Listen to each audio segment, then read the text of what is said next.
Halo, Assalamualaikum warahmatullahi wabarakatuh. Jumpa lagi bersama Bu Vina dalam pelajaran PPKN.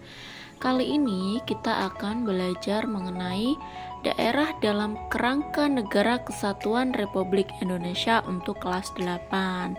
Selanjutnya siapkan alat tulisnya dan kemudian catat dari materi kali ini.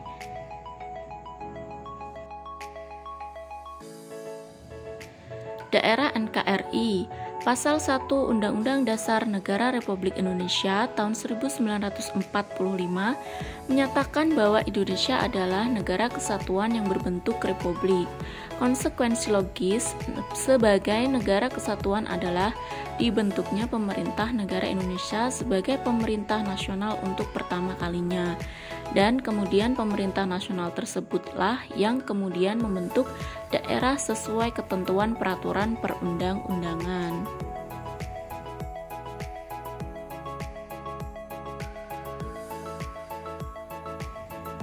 Berdasarkan isi pasal 18 di atas, dapat kita sarikan sebagai berikut. 1. Adanya pembagian daerah otonom yang bersifat berjenjang atau provinsi dan kabupaten atau kota. 2. Daerah otonom mengatur dan mengurus urusan pemerintah menurut asas otonomi dan tugas pembantuan. 3. Secara eksplisit tidak disinggung mengenai asas dekonsentrasi. 4. Pemerintah negara daerah otonom memiliki DPRD yang anggota-anggotanya dipilih secara demokratis. 5. Kepala daerah dipilih secara demokratis. 6. Pemerintah daerah menjalankan otonomi seluas-luasnya.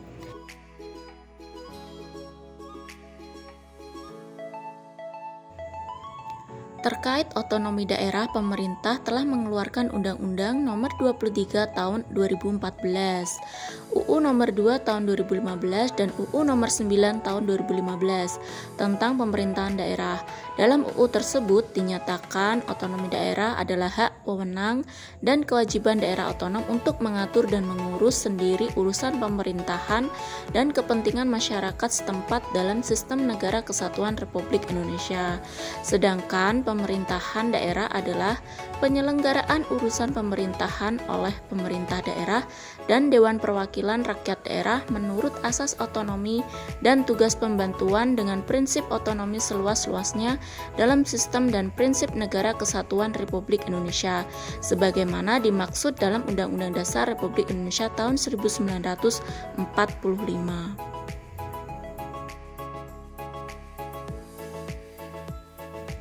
Agar pelaksanaan desentralisasi dan otonomi daerah ini berhasil dengan baik, selanjutnya Litvak dan Sedon dalam Waistono 2002 diperlukan adanya 5 kondisi, yaitu kerangka kerja desentralisasi harus memperlihatkan kaitan antara pembiayaan lokal dan kewenangan fiskal dengan fungsi dan tanggung jawab pemberian pelayanan oleh pemerintah daerah. 2. Masyarakat setempat diberi informasi mengenai kemungkinan-kemungkinan biaya pelayanan serta sumber-sumbernya. Masyarakat memerlukan mekanisme yang jelas untuk menyampaikan pandangannya sebagai upaya mendorong partisipasi. 4. Harus ada sistem akuntabilitas yang berbasis publik. Dan 5. Harus diselesaikan atau harus didesain instrumen desentralisasi berupa kerangka kerja institusional.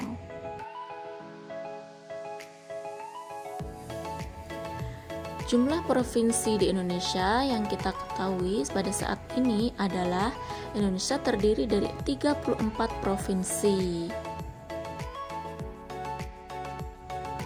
Peran daerah dalam kerangka Negara Kesatuan Republik Indonesia saat ini, kemajuan daerah berpengaruh positif bagi kemajuan bangsa.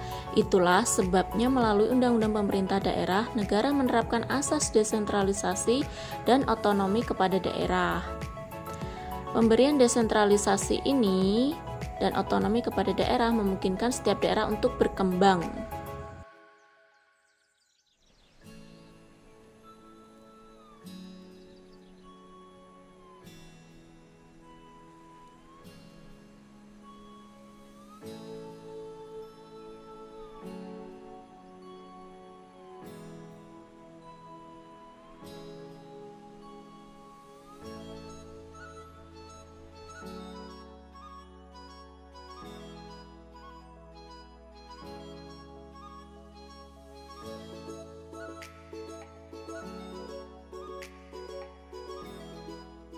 Demikian materi dari Bu Vina yang dapat Bu Vina sampaikan, semoga menambah pengetahuan kalian. Akhir kata, wassalamualaikum warahmatullahi wabarakatuh.